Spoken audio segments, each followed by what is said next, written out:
Olá, tudo bem? Professor Leanderson, mais uma vez aqui com vocês para a gente dar sequência a esses nossos encontros, a essas nossas videoaulas. Hoje, certo? Vocês aqui do nono ano, nós vamos falar um pouco sobre os conflitos e as tensões existentes no continente asiático. Então é necessário que vocês tenham em mão o seu material didático para que a gente possa acompanhar adequadamente a esta aula, certo? E é necessário que vocês também coloquem, acompanhem, certo? Esse conteúdo no capítulo 2, onde especificamente nós vamos trabalhar essa temática. Então, convido vocês, a partir de agora, a acompanhar esse momento, certo? De estudo, certo? Sobre o continente asiático. Então, vamos para a tela.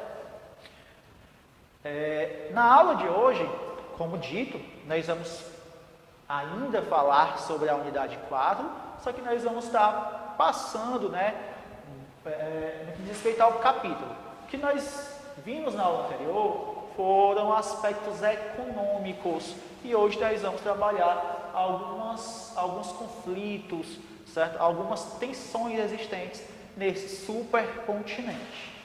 Então, a princípio, se falando de tensão, não tem como a gente retirar o Oriente Médio, certo? O Oriente Médio é um palco persistente de tensão. Acredito eu que todo mundo que está assistindo essa videoaula já ouviu falar sobre algum conflito existente nessa região específica do continente asiático. Então, o Oriente Médio é a região de conflitos mais conhecida da Ásia, devido às constantes guerras e aos interesses nacionais que envolvem a região por suas grandes reservas de petróleo. Ponto a ser destacado: o Oriente Médio é um palco de tensões, de conflitos existentes, mas boa parcela de toda essa situação está relacionado às suas grandes reservas de petróleo. Então a gente pode associar que onde tem petróleo, tem conflitos, beleza? Então um dos conflitos é a atuação do Estado Islâmico. Lá do lado ali nós temos o que? A bandeira do Estado Islâmico. Também acredito que vocês escutaram falar bastante do Estado Islâmico nos últimos anos. Esse ano não, deu uma enfraquecida, o movimento. Ano passado também eles passam por um processo de declínio, mas há 2, 3 anos, 4 anos o Estado Islâmico era muito comentado na mídia internacional, devido que a sua atuação extremamente violenta, certo? Principalmente em países como Iraque e na Síria, certo? E também, certo? Se destacando por conseguir recrutar militantes em todas as partes do mundo. O Estado Islâmico não segue as linhas reconhecidas pelo Islã do Alcorão. O Alcorão é o livro sagrado da religião, certo? Da região, o islamismo, tendo criado sua própria representação dos seus textos sagrados. Segundo o grupo, a intenção é implantar um califado no Oriente Médio, assim tendo as leis islâmicas como base, unindo todos os seguidores da região.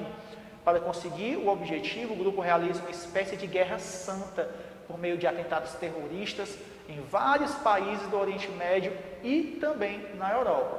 Devido às suas ações, diversos países o classificam como um grupo terrorista.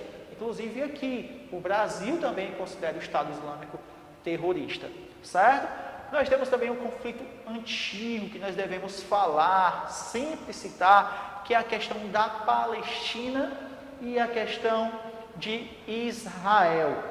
Palestina e Israel, certo? O que acontece?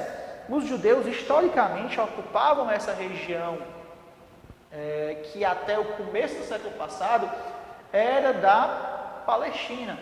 Historicamente, esse conflito, a história dessa situação, ela é muito antiga, certo? Nós podemos até achar pedaços que envolvem e explicam essa situação na Bíblia Sagrada, onde, desde quando Moisés resgata os hebreus e levam para a terra prometida, certo?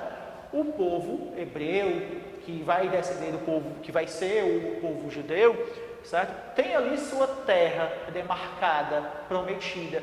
Mas, historicamente, o povo hebreu ele é expulso algumas vezes, certo? O próprio Império Romano expulsa, certo, o povo hebreu dessa região, e assim eles começam a estarem espalhados pelo mundo sem um vínculo, ou seja, nós estamos falando de uma grande nação sem território. Nação diz respeito à população que historicamente falam a mesma língua, certo? Que tem o mesmo padrão social, a mesma religião, que tem relações próximas.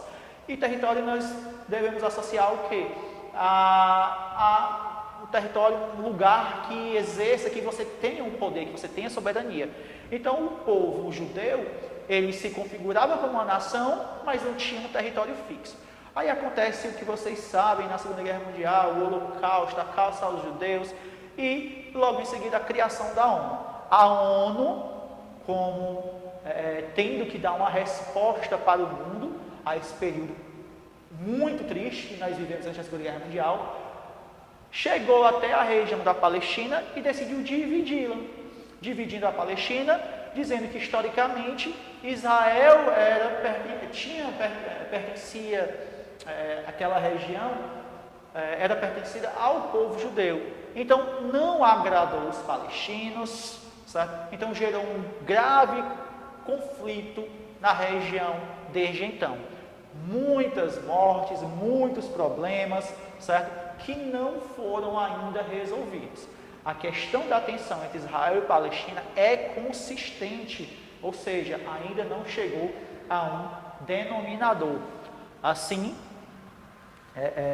tendo explicado, já falado em outros momentos sobre essa situação, nós podemos passar adiante. Tem também a diversidade socioeconômica regional, certo?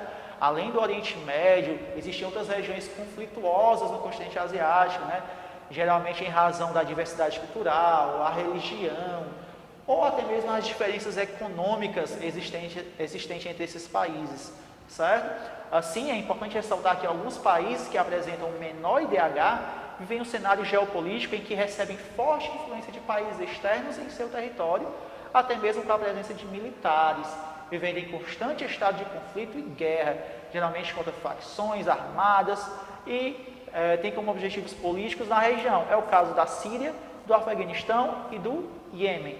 No caso da Síria, certo? Especificamente, um campo de atuação do Estado Islâmico, eu sugiro até que vocês possam acompanhar, certo? Em outros links, em outros canais pela internet, um pouco mais sobre essa situação, pois ela vai gerar, certo, um grave problema na atualidade, que é o problema dos refugiados. A Síria passa por um processo extremamente dificultoso relacionado a uma construção civil por conta de uma pressão exercida da população para uma mudança, certo, política de autoritária para democrática, certo? Não agradando então assim o atual chefe do Estado e gera problemas conflituosos dentro da sociedade. Assim como nós também podemos citar o caso do Iêmen, certo? Que tem aí no livro de vocês, na página 251, que vocês podem acompanhar. O Iêmen, pessoal, ele é uma junção, certo? Do Iêmen do Norte, Iêmen do Sul, onde tem sua economia baseada em quê? Na produção agropecuária, certo?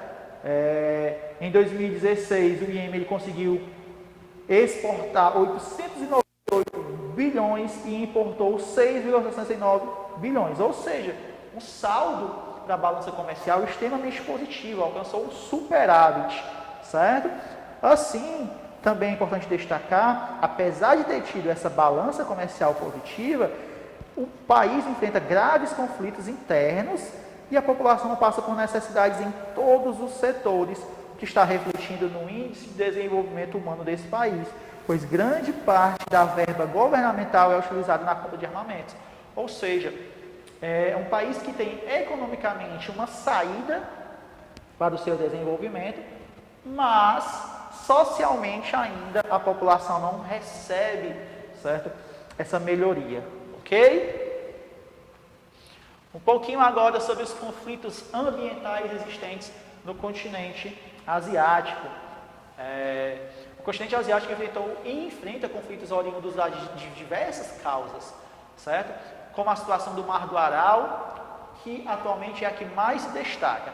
O Mar do Aral era um lago de água salgada entre o Cazaquistão e o Uzbequistão, considerado o quarto maior do mundo. O Cazaquistão e o Uzbequistão fizeram parte da União das Repúblicas Socialistas Soviéticas, né? Que historicamente, geograficamente a gente já discutiu em outro período, em outras aulas. Com o tempo, a quantidade de água retirada dos rios foi aumentando, principalmente para irrigar o cultivo de algodão, que era chamado de ouro branco. A partir da década de 1960, a retirada de água aumentou substancialmente e o Mar do Aral começou a diminuir em tamanho e em volume de água. Aí nós temos ali, certo, uma comparação para vocês fazerem nas imagens, certo?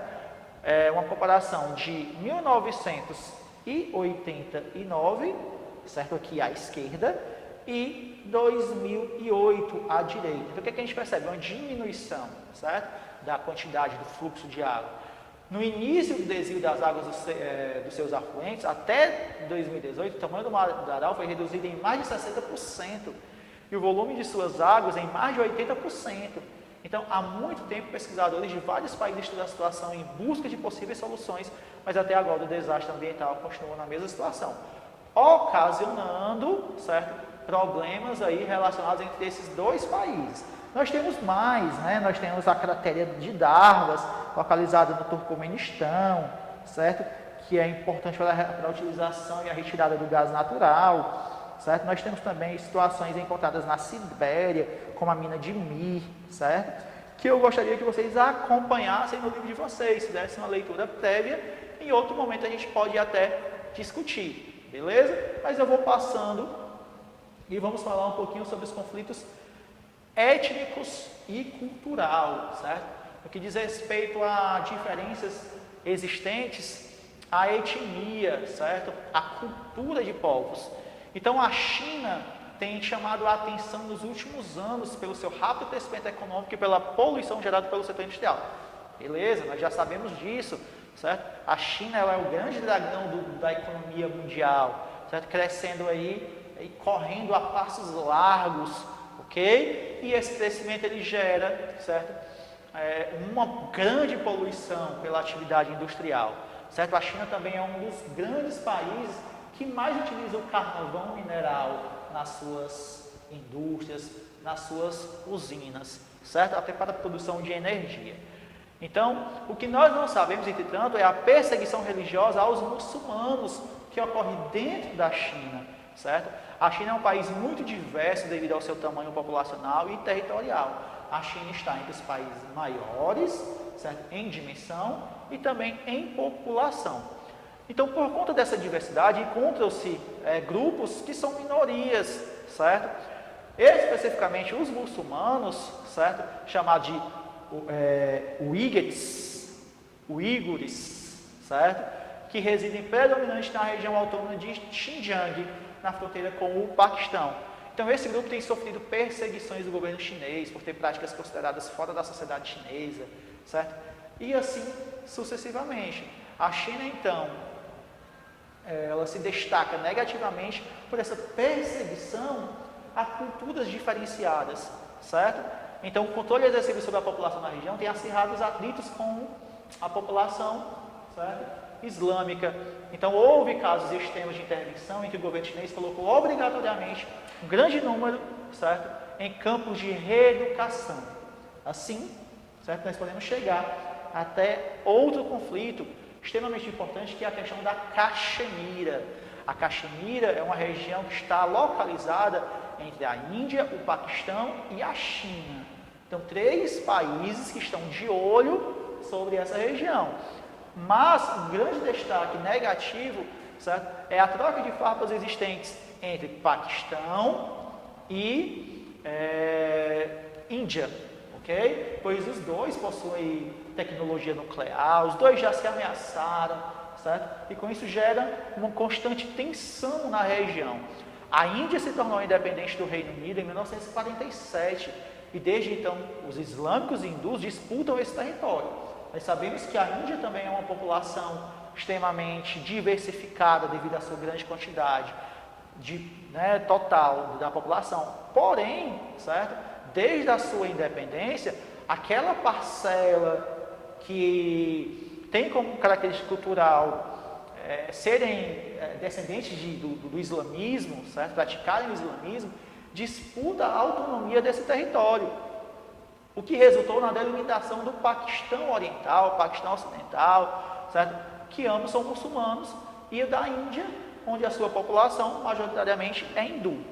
Então tornou-se ali, certo, um centro de conflito existente entre esses dois países. Essa disputa gerou conflito entre os dois países, apesar de diversos acordos de paz, não chegaram a assinar nenhum acordo especificamente. E assim o conflito ainda continua. E um dos fatores que contribuem para o conflito é a questão hídrica. Pessoal, a gente vem apresentando esse conflito e falamos o quê? Das questões culturais, certo? Mas a questão hídrica, econômica, certo? Que vai fazer realmente a diferença. Então, um dos fatores que contribuem para o conflito é a questão hídrica, pois nenhum dos países abre mão, certo, dessa região, pois ali se encontram grandes e importantes nascentes, certo, de rios para a região. Então, espero que você tenha acompanhado esse material, essa nossa videoaula. A agenda já está disponível para vocês. Nos encontraremos em breve nas nossas aulas virtuais. E até a próxima semana. Um forte abraço a todos vocês.